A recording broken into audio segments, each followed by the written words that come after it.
Welcome back, my beautiful people. Yes, you are not seeing Randy Hammond. You are seeing my beautiful mug. I am back. Vince is back. Welcome back to Dong City, May 24th, episode number 61. Welcome back, my beautiful people. Yes, you are not is always happening to me. Oh, we got two-time Henry on. Like I said, episode 61, the Livan Hernandez special. So I'm glad we were able to get a good one. Uh, did you guys give a number for 60? No, you want to give that one too? You have one offhand? I did. I have them kind of pre-made, and I'm not going there because it was Dallas Keuchel. So Oh yeah. Well, hey, he was festive about it this past week, so that's nice. yeah, he definitely got dick punched this weekend, so I'm okay with it. Yeah. Well, welcome back, Henry. We are glad to have you back here on Dong City. Not that Randy wasn't a suitable replacement. You guys are like kind of the same, just different ethnicity. No, we're not. Just because we're both fat doesn't mean we're interchangeable. Yeah.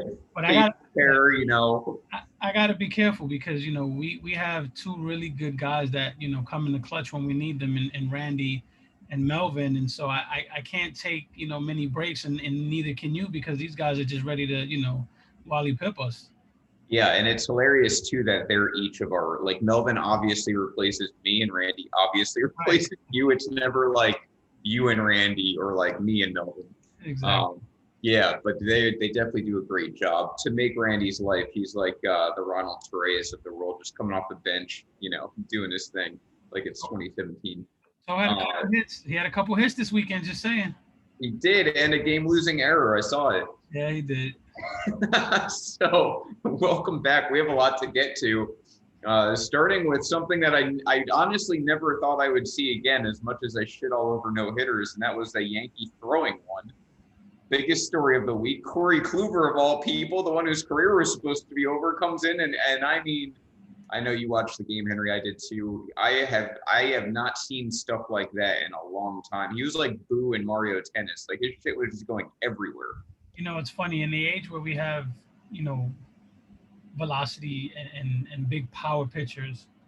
Watching Corey Kluber's performance was amazing. I didn't watch many of the other ones. You kind of tune in late once you get the phone alert after the sixth inning, after the seventh inning. You tune in, you start watching them. Watching Corey was just absolutely amazing. He was just toying with them. His speed was changing, his location was changing. And then after the sixth inning, let me just break out a changeup, which I haven't been using all game. It was just masterful.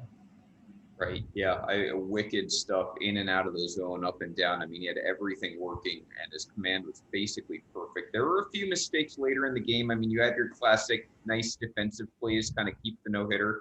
DJ had a wicked hop he was able to handle. Tyler Wade making a nice play in right field, which, credit to Tyler Wade, he now officially can play every position, I think, and pretty well. Tyler Wade is starting to maybe kind of come onto his own and turning into a really good utility player. He's a plus defender wherever you put him. He got tested the minute he was put in right field. He was tested the first pitch, and he, like you said, he made a couple good plays. That there was one I think in the eighth inning. It was hit off the bat, and I'm like, oh, that's a hit, and he got it. There was another ball hit to DJ that was like this funky hop, and he caught it, and I'm like, all right, these guys are catching these balls. This is happening. Like when you start seeing those plays happen, you're like, this is happening. And I saw there's something to it. The Yankee stat that I saw this morning, I posted from The Athletic. They have saved 8 defensive runs this month, which, if you were listening to Don City in April, I mean, one of the Yankees' huge problems was their defense, and there was truth to it. They had cost 8 runs in April. So they've done a complete 180 defensively. You saw it in that game. Gleyber Torres looking a lot smoother at shortstop. I was going to give Gleyber some credit. He's not great defensively, but now he's not bad. He's okay. Yeah, I think he's average. I'll take okay from him.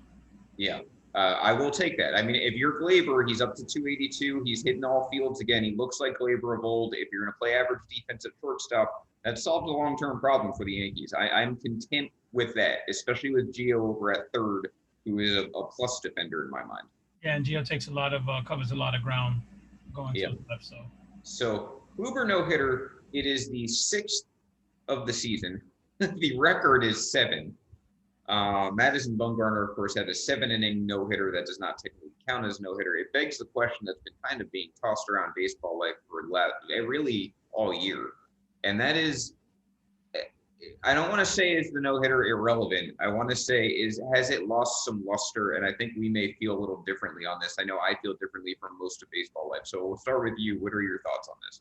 I don't think so. I think what we're watching is literally an anomaly. You're watching, we're just getting them one behind the other, and kind of it's no hitter fatigue. And then you throw in the fact of who's throwing them, I think, is what really stands out more than anything. If you had Garrett Cole, if you had Shane Bieber, if you had Jacob DeGrom throwing them, then maybe we're not raising our eyebrows so much. But you got guys that shouldn't be throwing them.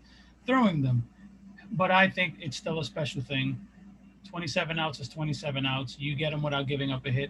It's an amazing accomplishment. Like I said, I think the combination of the guys who are throwing them with the frequency that they're being thrown, I think it balances itself out. I don't think we see 12 or 16 of them this year. I think we're going to go a long period without seeing another one. We'll probably end up with around 8, 10. Yeah, I guess I tend to kind of fall midway through there. I think just by definition, regardless of who's throwing it, because you're right, it's kind of weird. Like the DeGroms and Coles and Biebers of the world aren't throwing them. It's the Wade Miley's, Corey Kluber's, like kind of journeyman to long-term vets who are. And a lot of that, as it's been pointed out, has to do with competition. I mean, the Mariners and Rangers are pissing no hitters to people right now. So if you face them, you have a better chance. Yeah. I think though you can't deny, we're getting 5 a year now. In the early 2000s, we were not getting 5 a year. I mean, there's no way to slice that number up any differently. It's more common to throw a no-hitter today, regardless of who's throwing it. But when it's your team, and this is what I realize now getting to watch my own team do it, because I kind of just chalked it off. I was like, we're just never, like the Yankees aren't a pitching team historically. They're not a team who does things that are just impressive pitching. This year's been a complete 180 from probably any year of my life, maybe since 98, from a pitching standpoint. But this year, I mean, it's watching it as a fan still has all of its luster. Like the Yankees could throw 3 no-hitters this year. It's going to be just as exciting once that 7th inning hits. You're counting down every out. You're nervous for Kluber, whoever it is. All of that's still there. For me, though, the accomplishment as a baseball accomplishment, it's saturated. And there's something to be said for it. I mean, there's no way of denying it. It just happens more now than it did then. And that's something that you can't change. But when it's your team, it's just as exciting. So I don't really know if it makes a difference. Yeah, I mean, I'm looking at the list of no hitters, and you've always had guys on there that don't belong. Your Alec Mills, your Lucas Giolito, Justin Verlander had one. You expect a guy like Justin Verlander. Then Mike Fiers had one in 19. James Paxton, I forgot, had one in 18. Edison Volquez. So these aren't like these. Mike Fiers had 2. Holy shit.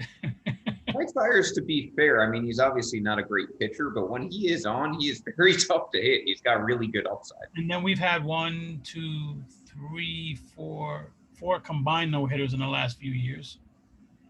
Yeah. I mean, part of the allure of it is it's guys that shouldn't be throwing them. Yeah. Chris Heston, like, come on.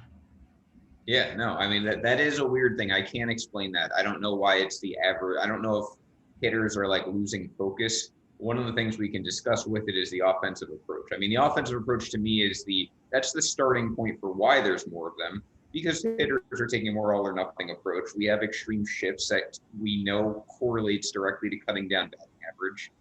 There's more strikeouts, so there's less contact. All of those things contribute to no hitters. There's no denying it. Offensive approach maybe is part mental. When a guy like Wade Miley's on the mound, you're not treating it like when Garrett Cole's on the mound. I don't think it's fully that. I think it's more the pitching. I think the pitching is getting better faster than the hitting is getting better. I think we're seeing guys throw triple digits more than we ever have before. Throwing 100 miles an hour before used to be like an amazing thing. You probably got like 8 guys in the MLB that can throw 100. So I think you have velocity is a big problem.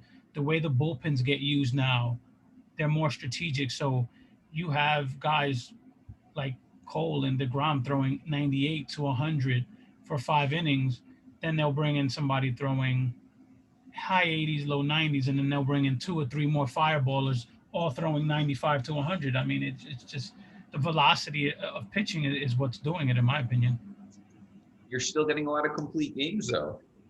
That's what's bizarre. But it's funny. I was at a bar watching the Yankees White Sox game on Friday when it was Montgomery versus Rodon. They both just How did it feel to be at a bar? It was so weird. It's weird too. I don't know how it is up there in Florida. You pretty much don't have to wear masks anymore. All pandemic, I was defending Orange County because they had a mask mandate. So like I was acting just like everyone else in the country, even though Florida had such a bad reputation for it. But now, pretty much like a lot of people still wear them, but you don't have to. And since I'm fully vaccinated and out of the incubation period or whatever, like I'm like, all right, I don't have to anymore. Like I've earned that in my mind. So the CDC sending us wonderfully mixed messages every other. Right. Yeah. Like I can't trust anyone at this point. So I'm just gonna use my own judgment. My own judgment is I'm with my family who's all fully vaccinated in a corner, like socially distanced from people. Fine. So I'm in a bar, which I haven't been in like a year and a half. And I'm watching the game. It's Rodon versus Montgomery. They struck out like 24 combined batters between the two of them. And I just watching that game, it's funny. I was watching this special on MLB Network on a different TV, and I think I never caught what the trend was. It was the top 20 of something, and it was pitchers. I don't know if it was like the most intimidating pitchers or something, but it was hilarious because they had a picture of Bob Gibson with the Cardinals, and obviously one of the most intimidating, most dominant pitchers ever. They lowered the mound because he was so dominant with his 1.12 ERA that year, but he held a sign up like Wilt Chamberlain when he had his 100-point game. It said 98 because he hit 98 in that game, and that was like outlandishly hard throwing. And you just think about like the Rays last year with Kevin Cash's statement of stable of 98s. You have 6 guys on a roster now who could do that. So absolutely, velocity is they're throwing way harder than ever before, and obviously that's harder to hit. So I think we saw a shift in the last decade or so with analytics. And I think analytics was focused on the offensive part of the game. Then I think it focused on defenses where we see the shifts happening, the variations of the shifts, because it's not just one shift. We saw those things happen, and now you're seeing pitching analytics, spin rates, all these things going on. And I think that the pitchers are just dominating so much more than the hitters, and it's so lopsided. And MLB is clamoring for offense, and here you got pitchers just throwing no hitters left and right. So it's like the perfect storm. Yeah, I am curious for those listening. Let us know. What do you think is the reason behind this influx of no hitters? Probably not one answer, but however many answers you want to give, I'd be curious. I think, like we've been saying, it's a combination of things. Pitchers are throwing harder. They have better stuff because they're throwing harder. I think the offensive approach has changed, obviously more towards all or nothing. So you have less contact. And then with that less contact, you have more extreme shifts to hedge against that contact. So probably a combination of that stuff. I'd be curious what everyone. I'm going to say this. So I'm a fan of the shift. Yeah, I do. I like the shift because of the strategic element. One of the things I don't like about you, I understand. I love the shift. But I am okay with getting rid of the shift if you want to see more offense. Yeah, well, it's the first step you have to take. I mean, you can talk about moving back the mound. You can talk about lowering the mound again to cut down on velocity, and all that's fine. I think it should at least be explored. But the easiest way to encourage contact that is not contact going over a fence is to limit the shift. And I don't like using the term eliminating the shift because you're not really eliminating it, you're limiting it. Right.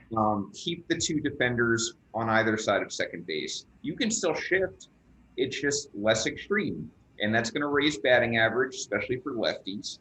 And that's going to eliminate a little bit of the emphasis on exit velocity and on launch angle.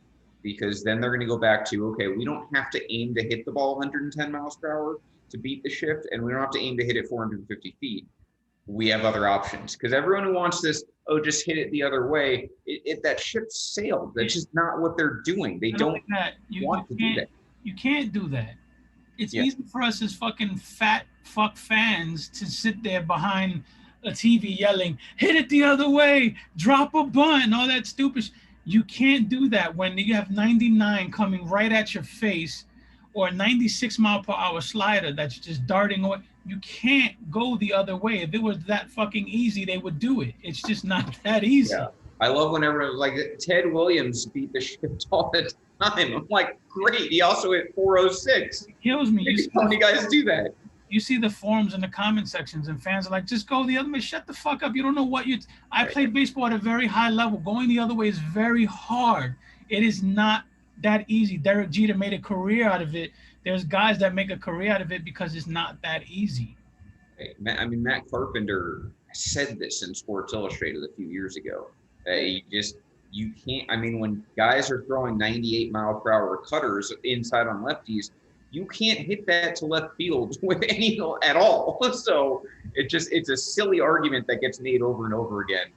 Leon brings up an interesting question. Would you compromise for shifting during a count, which I assume to mean a specific count, which I've never thought of before?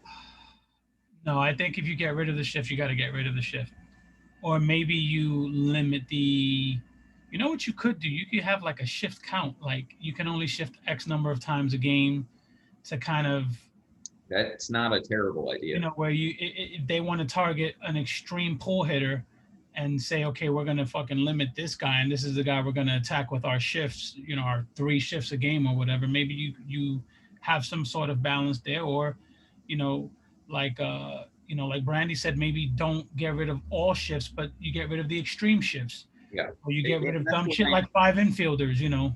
Right. I don't think you need to draw a box for every single infielder and say stay in this box. I think you just need to make it as simple as 2 guys on left, 2 on right. And I never say this, but MLB with a lot of these things is on the right track. They're going very slow and to a fault. Like this stuff should have been sorted out 2 or 3 years ago, but I think they're on the right track. Time, you know. What's that? This stuff takes time, and it's got to go through Yeah, you can't just throw it out there. They got the balls right.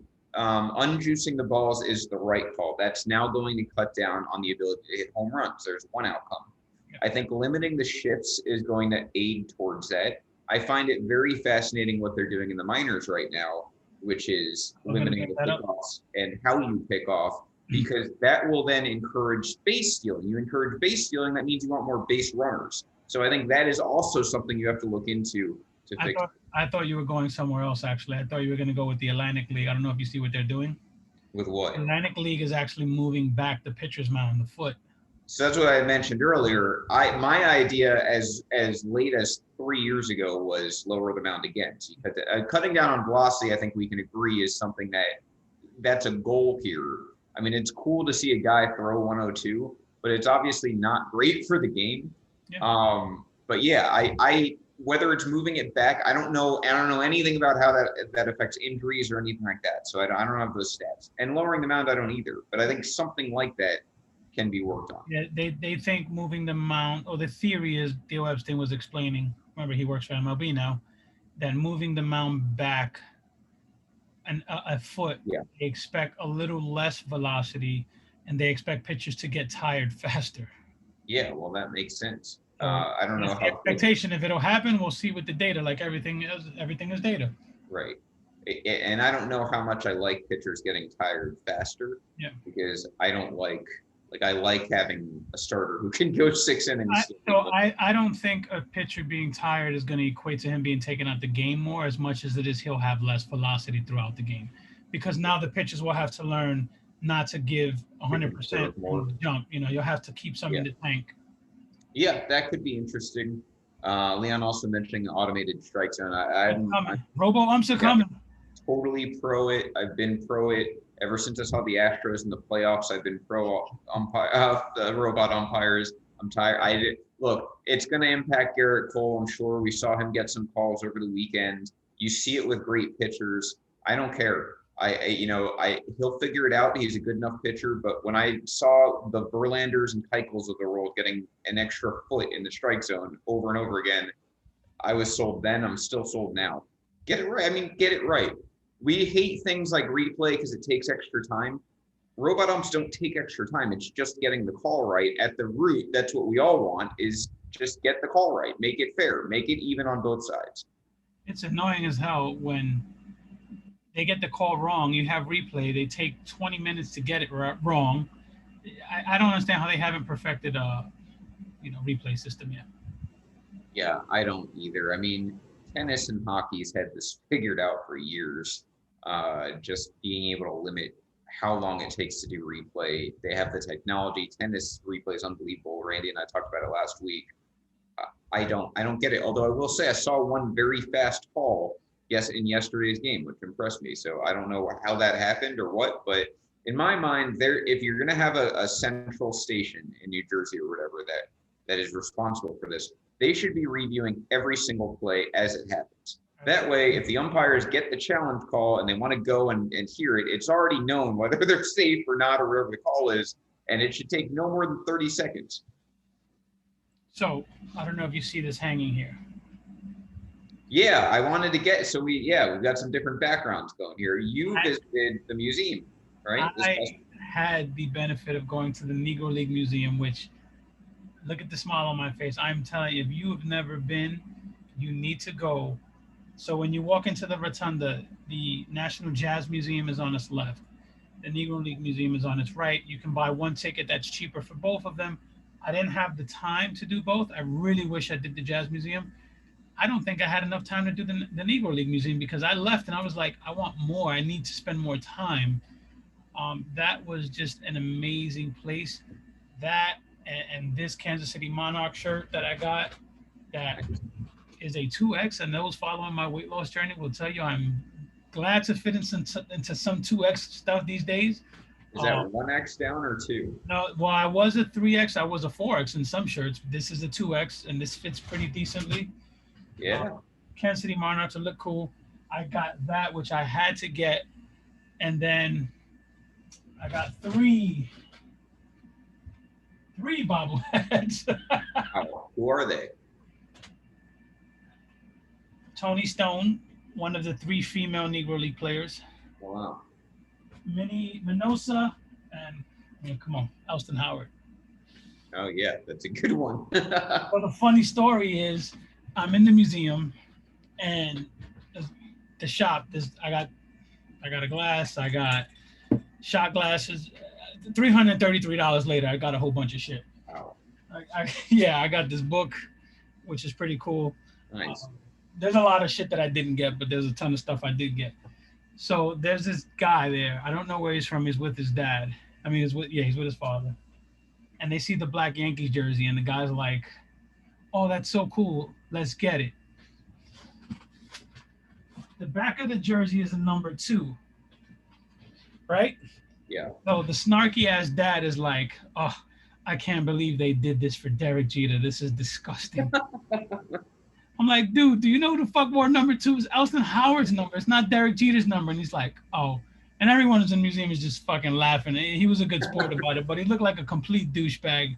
One of these Yankee haters that is just, like, imagine them putting a Derek Jeter number on a black Yankees jersey and them selling it. Like, but the stuff that they had at this place, I really thought I knew a lot about Negro Leagues. I knew nothing.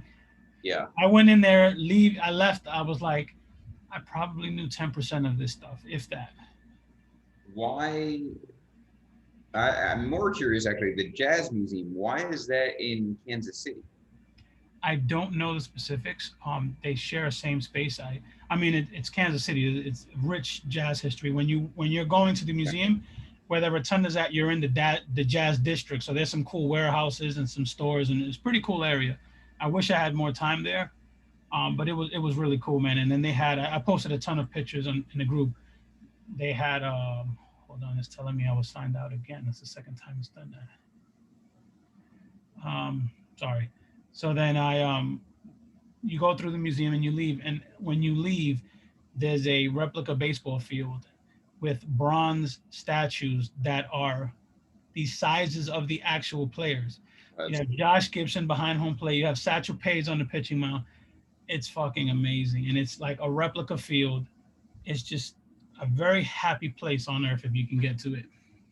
I have to ask the obvious question, not to put you in a bad spot, but I'm going to. Negro League Museum, Roberto Clemente Museum. I'm not choosing. Which way? If you had to go to one of them, where are you going? If I had to go to one, My fandom will say the Roberto Clemente Museum. Yeah. The history side of me will say the Negro League Museum. Okay, that's fair. That's fair. I Yeah. am, for the record, wearing the Clemente shirt today, so we picked a But good. that is a you funny you bring that up. I probably haven't felt that excited to do anything baseball related since the Clemente Museum. I remember, I went to so many baseball museums recently. I think it was the Reds Hall of Fame. They had like a little section that was Negro Leagues. The Reds, pretty old franchise. That was very, very fascinating to me. It's weird because obviously the stats are not, set in stone, whatever. They had some players in these team photos unidentified that were from the Negro League. It's like that's mind blowing to me. There was so again we know about the Negro Leagues, or we think we do, right?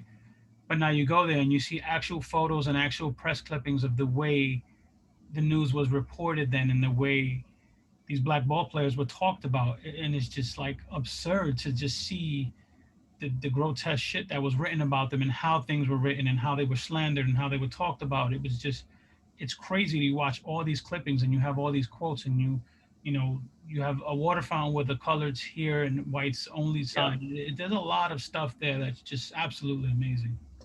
Yeah, that's cool. Well, I'm glad you got to go. If anyone else been to the Negro League Museum, obviously let us know your experiences too. I'm curious. I've never been to Kansas City, so if I ever find myself there, that is definitely somewhere. Now that I know it exists, The that's barbecue, definitely something I'd check out.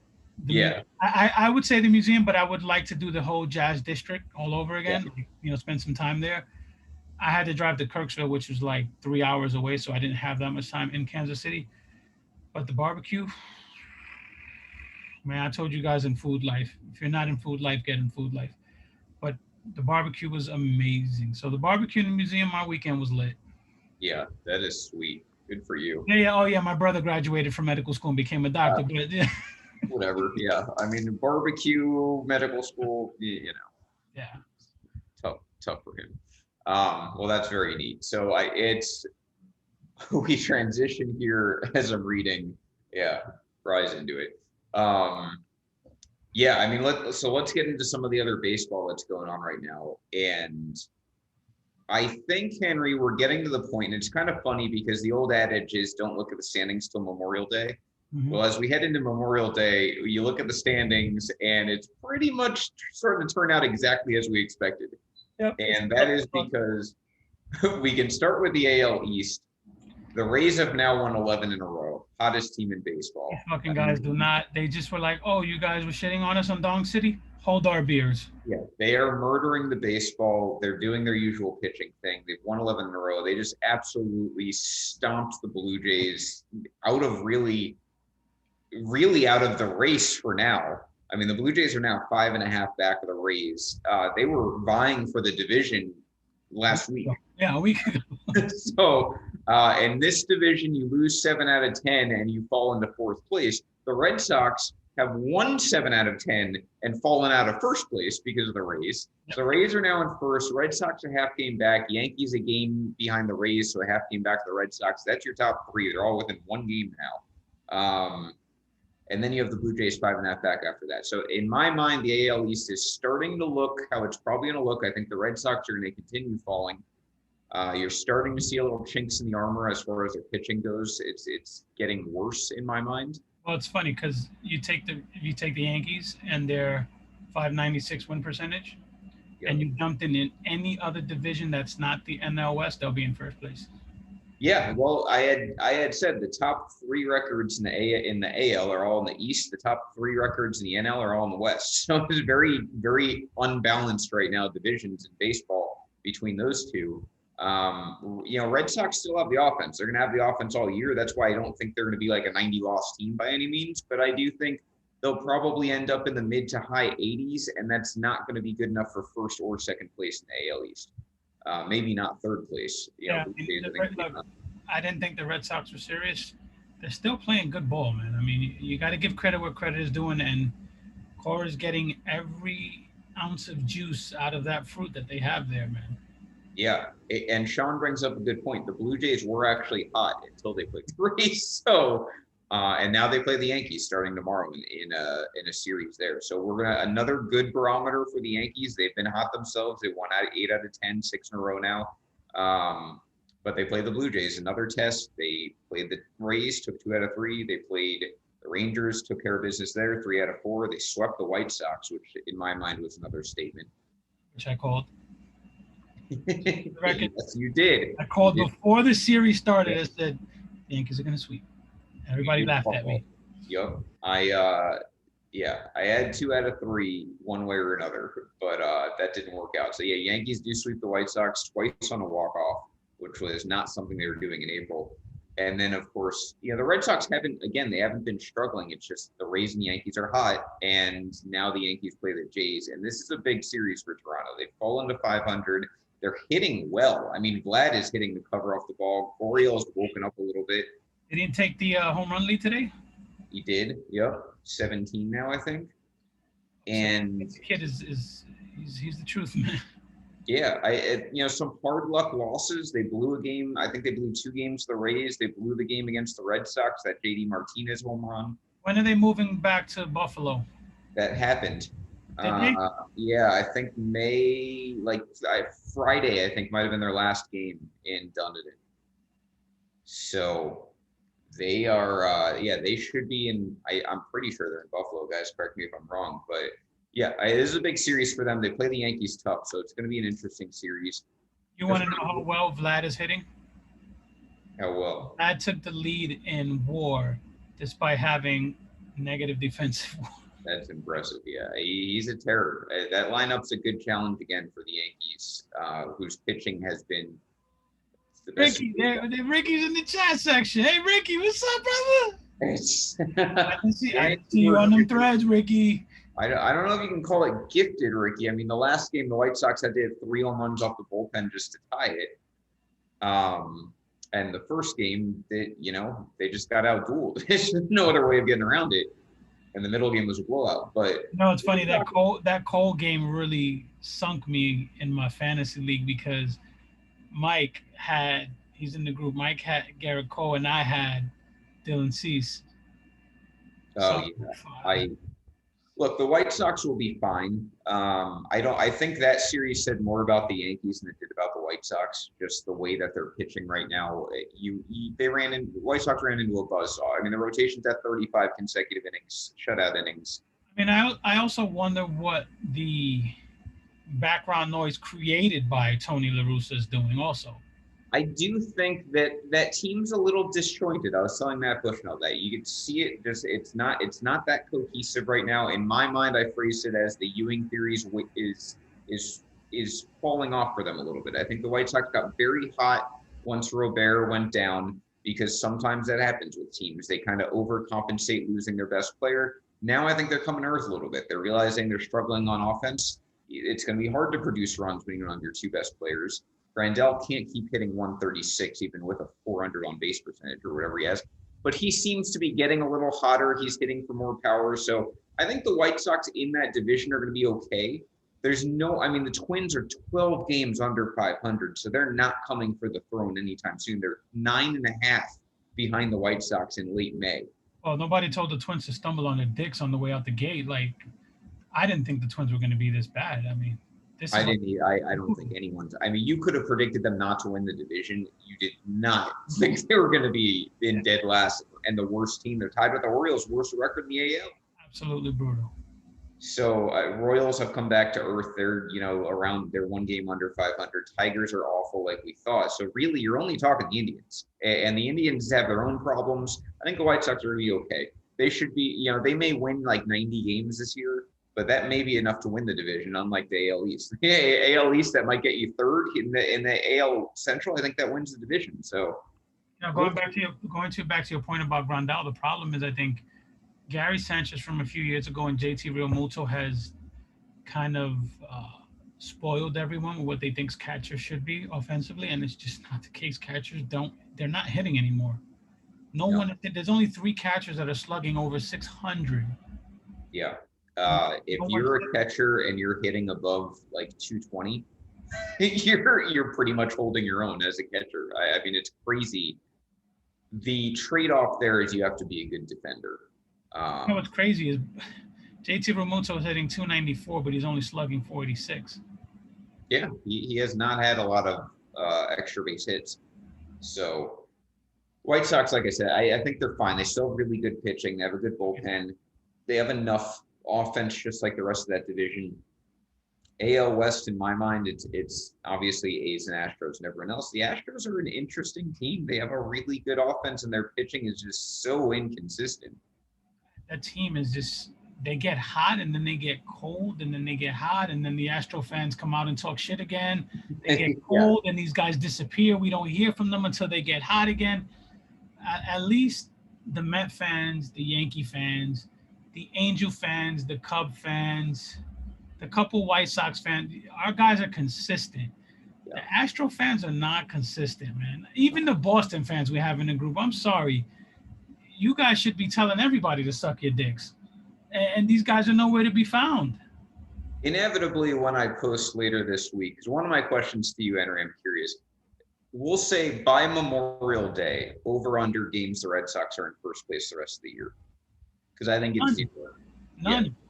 I don't think they might return to first place the next day or two because they're only a half game out. So, a Rays loss tomorrow and they could be in first. I don't think by the end of this week, the Red Sox will be in first place for the rest of the year. When I tag that, because I will, to Aaron, who was posting the standings all throughout April as the Red Sox were in first by like 4 games, he will respond. Him, Johnny Ortega, they'll respond when I do it. Where Astros fans don't. They hide in the closet until they come out once every so often, and then they disappear again. You make a post about the Yankees doing something egregious, and you have these guys, oh, Yankee fans are typically, shut the fuck up. We are nowhere to be found in this group.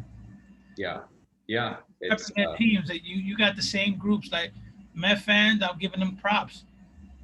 Cub fans, we have a ton of Cub fans that they love their Cubs. Mike Harvey is single-handedly holding down St. Louis. Mm-hmm. I'll say for Cubs fans, I know I shit on the Cubs a lot, and to their credit, they're still shitty division. They're above 500. They're in the thick of things. Fine. That's as best as you can hope for a Cubs team that's sold its best player. They're keeping it interesting. They have a positive run differential. That lineup is doing as well as you can want them to do. Playing exciting. Yeah, KB is creating some value there for a trade that might not happen. I don't know. Yeah, Cubs fans are mostly an optimistic bunch. I see them in their chats. They just like watching the Cubs, and that's more power to them. I jumped in their game thread yesterday when I saw Nolan Arenado strike out, when he had a chance to do something. Yeah. So I hopped in there real quick. Of course you did. So last night in fantasy, I'm tied in home runs. I had Paul Goldschmidt, my opponent at Javi Baez. I'm like, all I need is a Goldschmidt home run. I'll take a category, and then Baez homers instead. So I lost it entirely. Baez an anomaly, man. Yeah. So anyway, and we move over to the NL. The NL to me, as it has been the last few years, is more interesting than the AL because the AL, I think you know what you're going to get. You're going to have 2 teams out of the AL East who are legitimate World Series contenders. Slice that up any way you want. You're going to have Oakland, who's going to be there. How far you think they can go depends on what you believe. Hey. And then you've got the AL Central winner. That's essentially how it boils down. The NL, though, is even crazier this year, I think, because San Diego's giving the Dodgers and probably will continue to give the Dodgers a legitimate run for their money for the division. So the Dodgers, who were this juggernaut and now are back to that status, they've won 9 out of 10. They're, even with the injuries, they've figured out. By the way, they both won 9 out of 10. Yeah, they're both red hot. Dodgers just sent the Giants back to earth. Giants still 9 games over 500, still have the 3rd best record in the NL. But the Dodgers and Padres are interesting. They're going to have a division race all year round. And I still think no matter what happens in the AL, those are the 2 best teams in baseball. I'm here for it. Yeah, absolutely. It's thrilling. I mean, it's great theater. They don't like each other. They play really good games. They're going to be in it till the end. They both have just great rosters. It's very rare you can get a divisional matchup that you're excited about that doesn't include your team. And these 2 teams are that. I completely agree. I would think this is how people felt in the early 2000s with the Yankees Red Sox. Like, you may not like either of those teams, but you knew they hated each other. They were going for the World Series. They're division rivals, and they hate each other, even if you also hate them. So that's what I'm feeling with Dodgers Padres. I don't hate either of those teams, but I love watching them hate each other. So it's good theater. NL Central is exciting for different reasons. None of those teams, I think, are going to do anything in the playoffs. But you have a three-team race. I mean, the Brewers are 3 games out of first; they're in third place. Yeah, but they free fell so bad. Oh yeah, this is what the Brewers do though. Is when they don't have the hitting, which is, I mean, if they don't have dominant pitching, they're not going to win a lot of games. They are only built to win games pitching wise, because that offense is just maddeningly inconsistent and flawed. And can the division be any more boring than the NL Central? The Cardinals are the pinnacle of NL Central Jesus baseball. Christ, that is the most boring fucking division ever. I don't want to see any of those two teams play one another. No, I agree. I have zero. I'll watch those teams play other teams. I don't want to watch any of those two teams play one another. Not even Cards, Cubs. Cards Cubs last night was the pinnacle of NL Central baseball. 0-0 into extra innings, just the least hitting possible primetime Sunday night game. Did A-Rod do the game? I don't know. Did he have his new makeup line going? I followed on Gamecast as I watched better things like the Knicks game and bro. And some I saw my man came out with a makeup line for men. Yeah. I'm like, yo, this has got to be a joke, and it wasn't. My man came out with a makeup line for men. If I wasn't so sure that was going to make money, that would have been a great boon-headed candidate.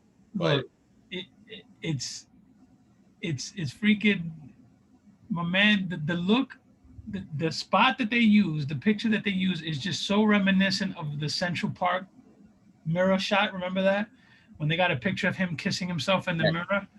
It's so many reminders of that. It was fucking brutal. I saw the ad for it. I'm like, this can't be serious. This dude doesn't have a line of makeup. He's not competing with J-Lo for makeup. Like, and yeah, the fuck he is. Yeah, I was taken by surprise too. That's A-Rod, full of surprises. But I've never seen a more insecure man in my life.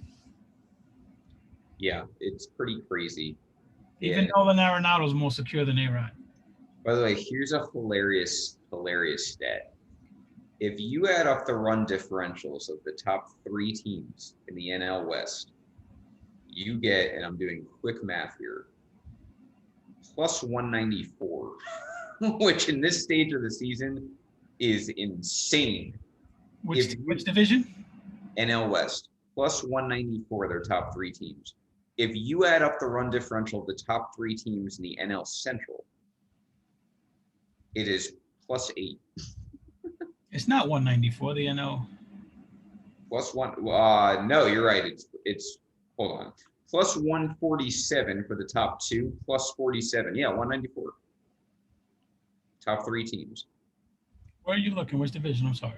NL West. Oh, NL West. I'm looking at AL West. No wonder. No. Yeah. NL West plus 194. Yeah.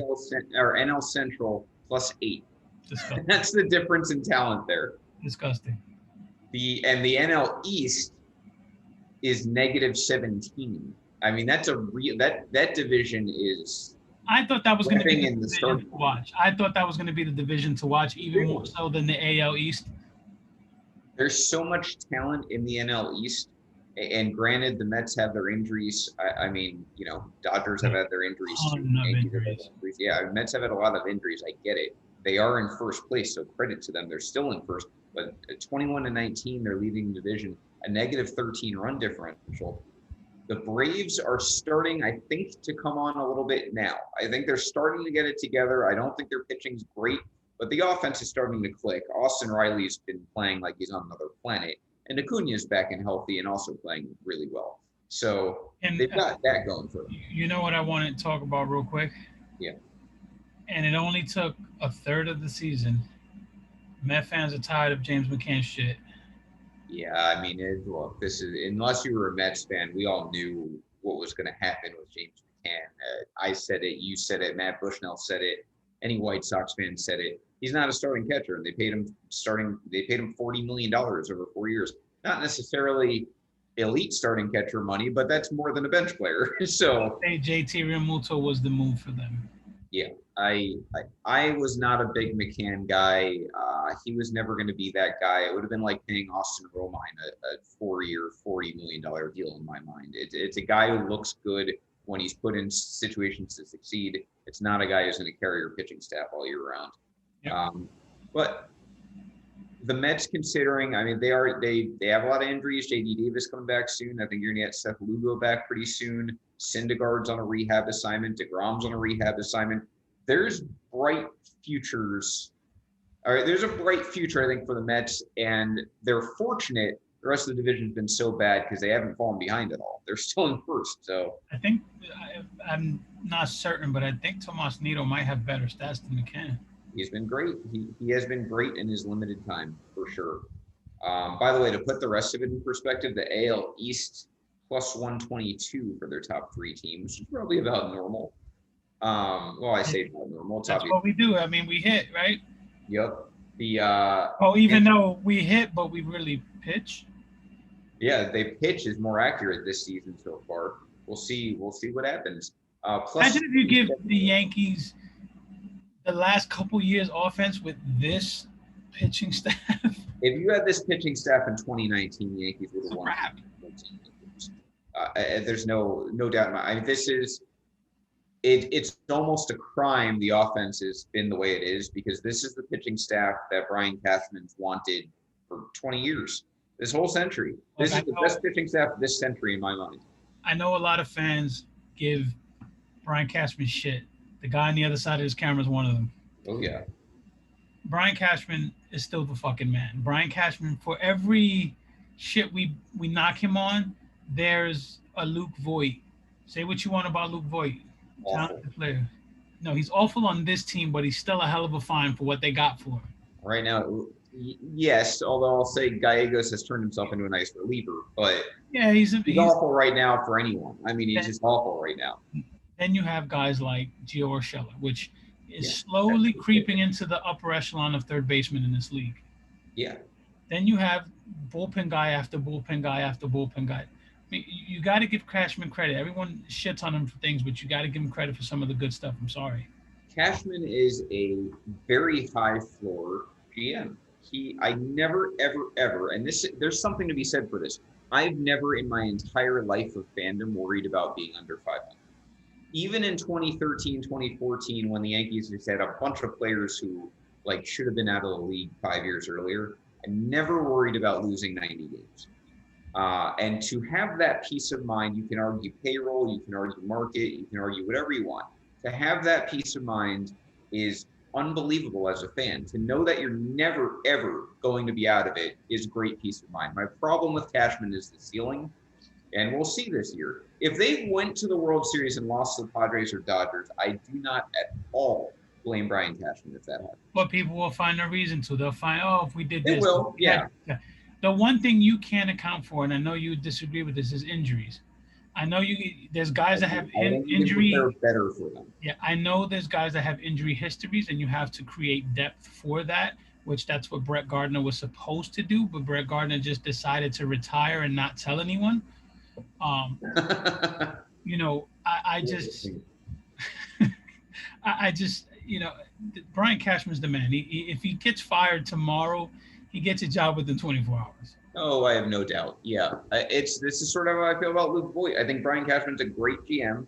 I think if we keep losing for the same reasons every single year in a World Series window, and he keeps a guy like Aaron Boone leading that ship, he may not be the right man for this market anymore. That's how I feel even when we do trade Luke Voigt, because I do believe we will trade Luke Voigt to maximize on that talent.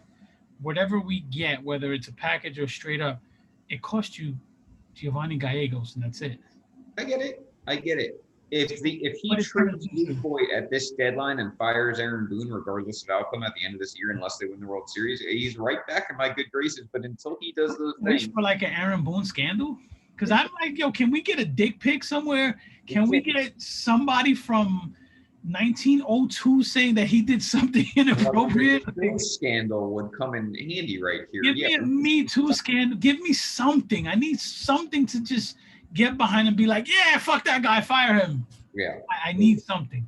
Unfortunately, he's from California and spent most of his life in the Midwest, so you will never find any scandals on him whatsoever. He's like the most Got to be a vanilla scandal, guy ever. man. Maybe the nurse when he tore his ACL, he hit on the nurse. Just give Just me something to fire him. anything. I completely agree. But anyway, so Cashman to me has a lot of pride sometimes to a fault, and I think that's what we're dealing with. Look, So when you are a middle-aged white male that looks that nerdy, and you tell Bernie Williams, Derek Jeter, Jorge Posada, Andy Pettit to suck your dick, and they're no longer getting an extension, and A Rod and Mark Teixeira, you got to have a pretty big ego. he does some things well. The Jeter negotiations were He masterful. cut all their knees off and said, "This is what you are. Yeah. This is what we're willing to pay you." And in A Rod and Teixeira's case, hey, you're going to retire today. Look, through 2018, great. No problems there. Even without the championships from 09 to 18, fine. It's been since then. You're in a World Series window. The microscope's a little bigger. The spotlight's a little hotter, and he hasn't met expectations to me so far. So that's we'll see. Since But we mentioned Aaron Boone, we do have a segment on this show called Boone. yeah, go ahead. This was your baby, so take it away. So, on the night that Corey Kluber throws a no hitter against the Texas Rangers, which was the team that traded for him the year before, and he pitched what, one game or one inning? One inning. One inning for the Texas Rangers and never threw another pitch for them again. I guess they had a bunch of Corey Kluber bobbleheads that they made up, and some person decided, hey, Kluber's pitching today.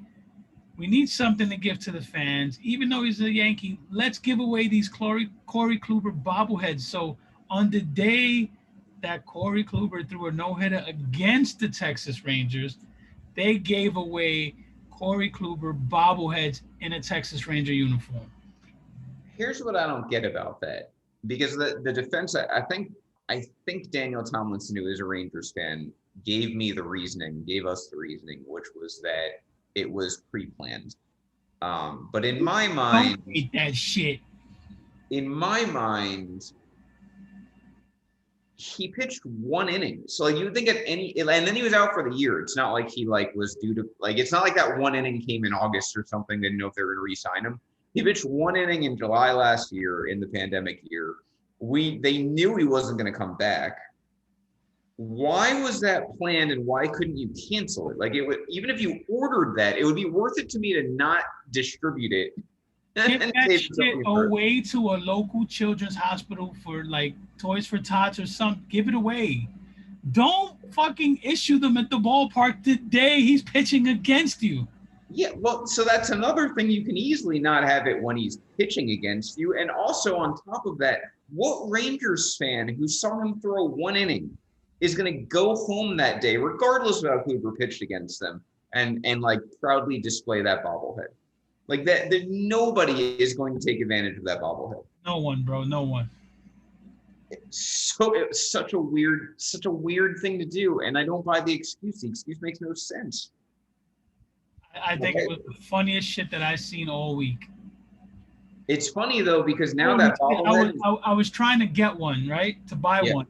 They're going on eBay for $122, bro. Well, I was about to say, the one nice thing is that's a collector's item now because it was there during a no-hitter. I mean, that'll go down in history forever. You have a Corey Kluber Rangers bobblehead. He pitched one inning. That in itself is going to be a trivia in the future. And he pitched it during a no-hitter in Texas. It's like the ultimate proof you were at that game. Look, if anybody, when we do our Secret Santa, I don't know if Joey's listening, but when Joey organizes the Secret Santa again, if anybody has me and they want to get me a Corey Kluber Texas Ranger bobblehead, I'm so with it. Yeah, he's got to rig it. I agree. By the way, your score updates real quick. Phillies Marlins tied at 2. Indians Tigers tied at 2. Rockies up 2-0 on the Mets in the third. Just checking to see if 2 home runs there. Orioles up 1-0 on the Twins. That's a battle of last place, as we said. Hey, Padres Brewers no score, and the Rays, when they won their 11th in a row, what a wild game that was. The Jays came out, so the Rays are up 5-0 after 1 inning, which is what they've done lately. Blue Jays come all the way back to tie it in the 8th at 5. Rays didn't score again, and then in the 11th, the Rays scored 7 runs and the Jays score 1. They win 14-8. very Tampa Bay thing, like you said. Yeah, to go 9 innings in a game and not score and then win by 6 runs that's impressive. That's a Rays thing to do.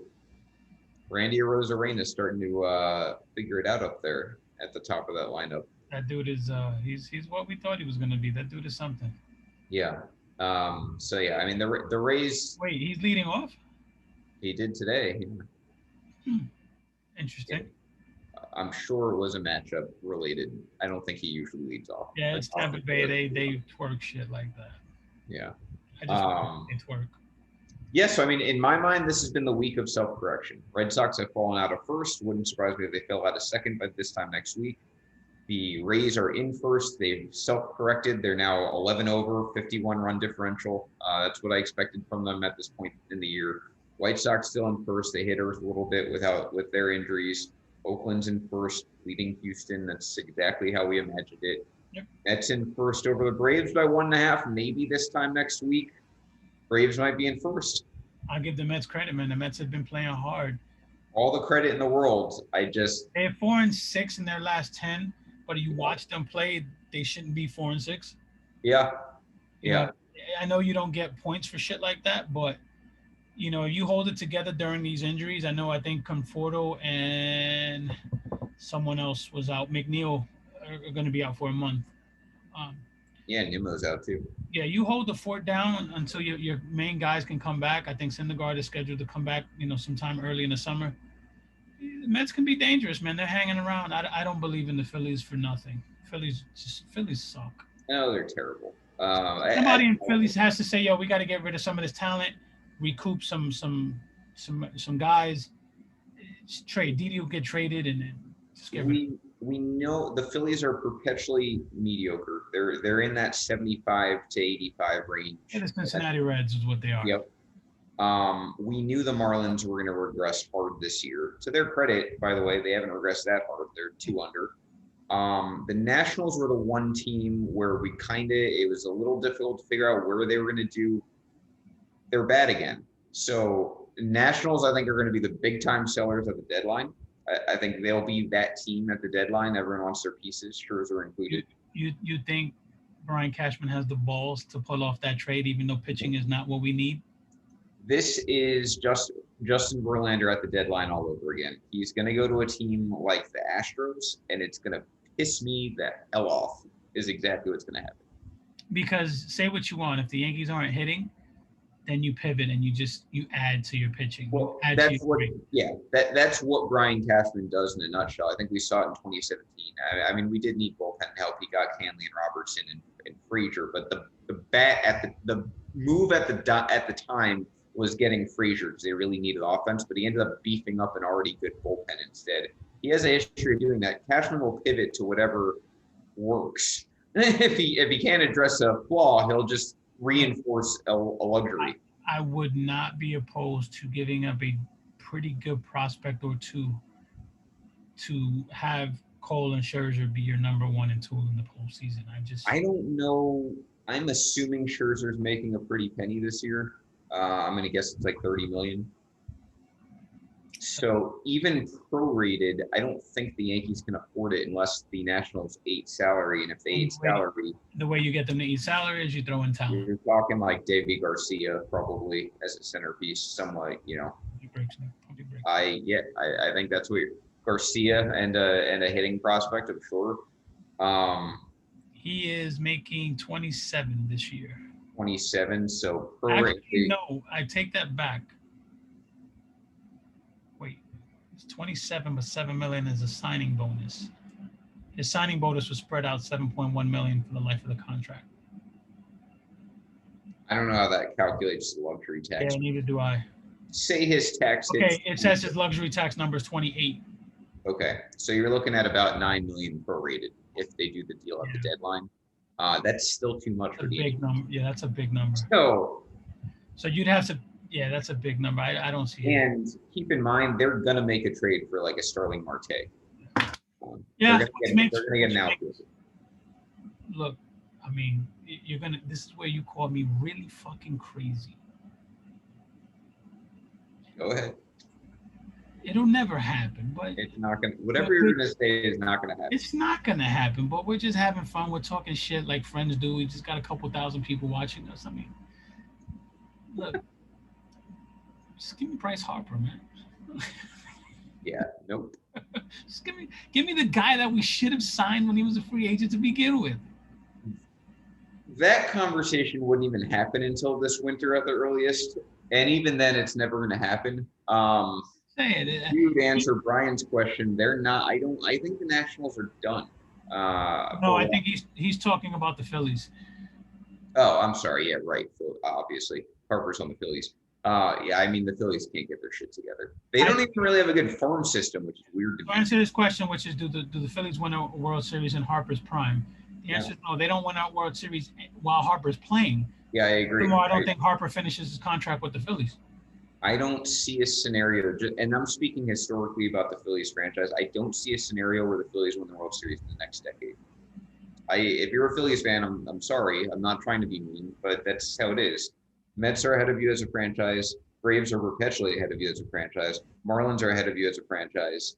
Nationals have more money that they're willing to spend and have proven they can get to that level better as a franchise. And that's just your own division. It's not like the Dodgers or Padres who are probably going to be good for the next decade. They have the chance to be like Orioles bad for the next few years. Yeah, if I'm the Phillies, I would do what they didn't do when they were good, which is have a full nuts to bolt rebuild. They should be trade Aaron Nola, trade Bryce Harper, trade every fucking body. I agree. I would do that. Trading Bryce Harper like a small scale Mookie Betts. I mean, Mookie Betts was a rental, but the Red Sox, I will defend that till Red Sox fans hate hearing it. I supported that move 100%. Harper to the Red Sox makes a shitload of sense. Red Sox this winter could be scary. Harper to the Red Sox makes a ton of sense. Yeah. I agree. Harper to the Yankees would make sense too. It just won't happen. Yeah. And the Yankees are going to be more, I think they're going to get an infielder. Harper to the Yankees tells you that Judge won't get re-signed. Right. Yeah. And even then, paying Harper and Stanton is a lot. It's not the best way to allocate your resources, put it that way. And then you add Hicks's $10 million. You got 30-something million for Cole too. Yeah. Corey Seager's $30 million. Yeah. Anyway. So anyway, that's about everything for the week. Yes, I mean we'll continue doing this. If you guys have any topics throughout the week that you want to talk about, feel free to include that. We'll be happy to talk about it. And we can just continue shooting the shit. I mean, we want it to be organic. And I think we have discussed internally switching a few things around. And I think we do need to do that. So yes, so we'll throw those options out there. Curious what the public opinion is. One is that I need better lighting at this time of night, it seems like. Yes, and you need to fucking do something with those walls, brother. I'm trying to figure out what room I want to do this in, and this may not be the answer, so we'll see. But anyway, so this has been Dong City, episode 61. We will be back next Monday for now, 7 p.m. Eastern time. We'll talk to you guys as we go here throughout the week. We also want to throw out the power rankings we didn't discuss yet. Yeah, why not throw it up real quick? Yeah, all messed up. Okay. I don't have it in front of me. Do you have it in front of you? I don't. Rob, do you have it? I have it. Give me a second. Yeah, let's finish on this note. This affects everyone, at least if your team was in the top 10 this past week. These are the MLB.com power rankings. So they're not like, Bleacher Report, op-ed dude. No, these are MLB.com power rankings that Rob is trying to find and share. Going to get to it. In the meantime, we'll do the other plug. The total bases, if you're sticking around, they're going to be on around 8:30 tonight. And then it is the time of year for Step Back on Fridays. If you watched that Knicks Hawks game last night, that was an all-time classic game. And unfortunately, as it usually goes, Knicks lost. But I watched let me bring this baseball life relevant. Yeah. In the middle of the Garden yesterday, what breaks out? A fuck Altuve chant at MSG. My people, I rock with you. Never been prouder to be a Knicks fan, and that's saying a lot. Or not saying much at all. Yeah, they had a fuck Trae Young chant, but that came back to bite us in the ass. Yeah, stick with the Altuve one. Everyone can agree with that. So here was your power rankings for this week. And note the date, because I got thrown off. I was like, this must be from Friday. Like, maybe. It's not. It's from today. Today. Yeah, Monday, the power rankings. Padres in first, fine. Red Sox in second, a little weird since they're not leading their own division, but okay. White Sox in third is where we start to have major problems because they just got swept by the Yankees and they have a worse record than the Yankees and they've been worse in the last 10 games. So I have no idea why the White Sox are in third. Yeah. Dodgers are in fourth. I see no reason why they shouldn't be second because they've won 9 out of 10. They're right there with the Padres. So I don't understand anything 3 and 4 there. The Giants 5, I get why they're below the Dodgers and Padres. I don't really get why they're above the Giants. The Yankees. Astros 6 over Yankees makes no sense. The Yankees took 2 out of 3 from them and have a better record in a better division. Yep. And then the Rays are in 8th, which I can kind of understand why they might be right behind the Yankees, only because the Yankees did take 2 out of 3 from them before their 11-game winning streak. But they are in first place. That happened today. They were tied for first going into today, and they had won 10 in a row. But why the Yankees are 7 and the Rays are 8, and you have the White Sox 3rd, Giants 5th, and the Red Sox 2, I have no idea. If I had to rank them 1 through 5, I'd probably go Padres, Dodgers, Yankees, Red Sox. And I know the only reason I say Yankees over Red Sox is because how hot we've been in the competition we've played. Where even if you went Boston over New York, that's okay. But I think the top five has to be the Padres, the Dodgers, the Yankees, the Red Sox, and the Rays in some order. Yeah, I was gonna say simplify it. The top 5 has to be AL East and NL West. It just has to be. And the Giants, in my mind, should be 6th. Like that's a clear 6th. I'm okay with the White Sox being 6 because they were scorching coming into New York. Yeah, after that, Giants, White Sox, A's, Astros, that's probably your 6 through 9. And then you start talking about the Cardinals, who are at least leading a division. Yeah. They'd probably round out 10. I'm fine with that. But you're right. The top 5 in some order. And number 1 is probably Padres for me. And number 2 is probably Dodgers for me. But then after that, in some order, you have to have Yankees, Rays, and I think the top 5, what we have as top 5 is the right top 5.